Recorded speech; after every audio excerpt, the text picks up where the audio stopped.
Good morning. Today's things. ఆంధ్రప్రదేశ్లో భారీ వర్షాలు, గుజరాత్లో కూడా అలాగే అవుతుంది, బరోడాలో అలాగే అవుతుంది. స్కూల్కి అన్నింటికి సెలవులు, ఎగ్జామ్స్ వల్ల ఇలాగ జరుగుతుంది. ఎగ్జామ్స్ 200 మార్క్స్ సవిత అనే పిల్లకి వచ్చింది. ఓకే, దాని తర్వాత ముఖ్యాంశాలు. నరేంద్ర మోడీ గుజరాత్కి మినిస్టర్ అయ్యాడు. ఆంధ్రప్రదేశ్లో వైజాగ్లో బీచ్లో చాలా పెద్ద పెద్ద వేవ్స్, షార్క్ బయటకు వచ్చింది, కొంతమంది చనిపోయారు.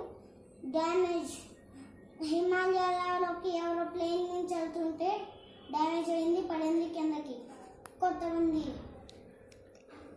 చనిపోయారు, ఇంకొంతమంది చికిత్స అందుకుంటుంటే చనిపోయారు. దాని తర్వాత కొంతమంది రక్షణగా అయ్యారు. సెల్యూట్, ఇండియాకి ప్రాబ్లం వచ్చిందని తెలిపారు. Thank you.